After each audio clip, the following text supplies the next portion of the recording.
the conversation starts at quarterback then, because this was, I think, what we had heard down the stretch of spring ball, that this was more or less a two-horse race, and I thought that Saturday bared that out.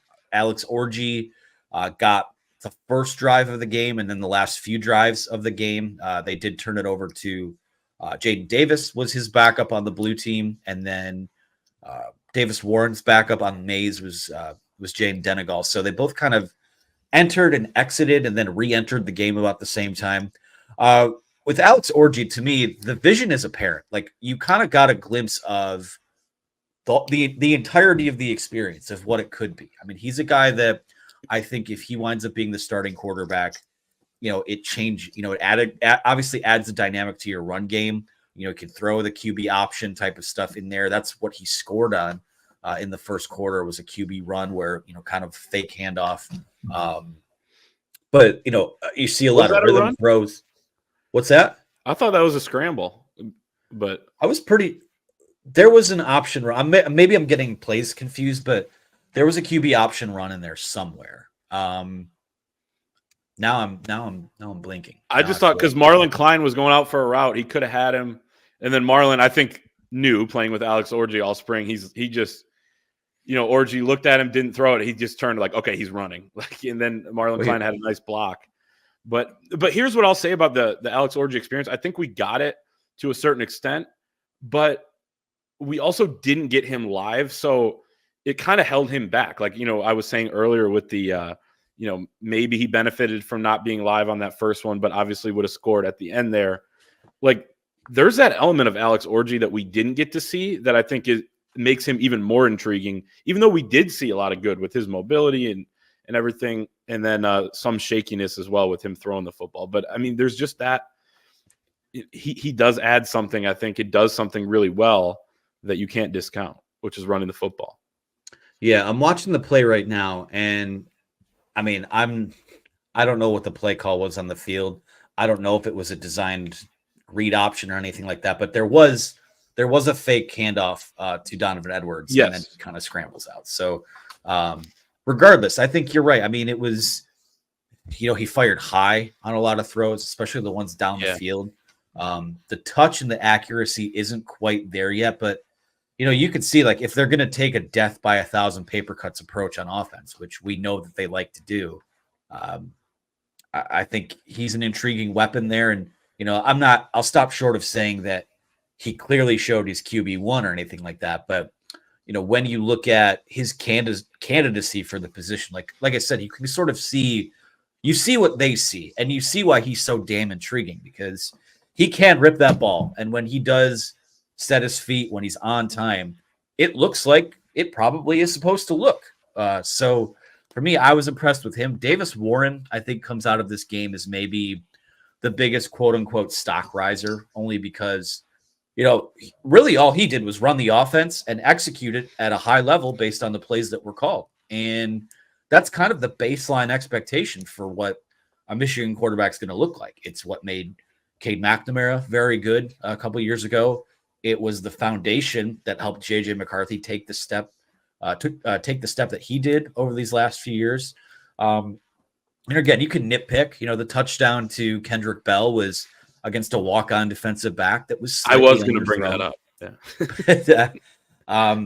Yeah, man. I mean, I think there's something to be said. Like, Sherrone Moore and Kirk Campbell call good offense. So to just run the offense and not make mistakes and be on time, be on task, like, I was impressed with what we saw from him as well, because it was, I'll put it this way. I mean, there was a very clear tier between Orji and Warren, and then what we saw the rest of the way.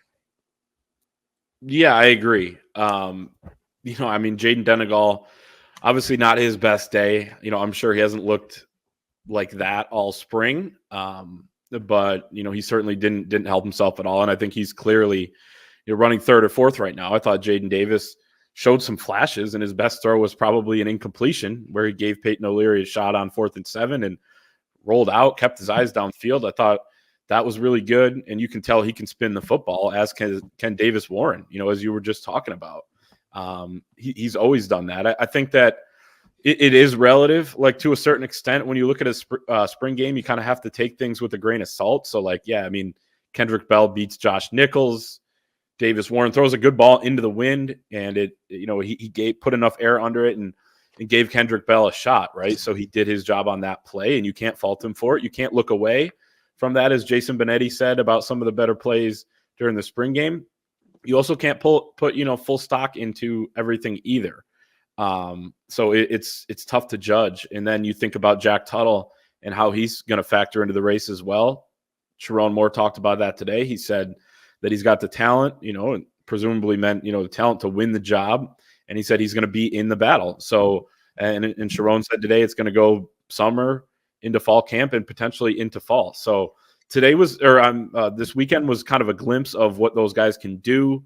A little more extended action than we've seen them throughout their careers, especially Orji. We've seen Davis Warren do well in spring games in the past.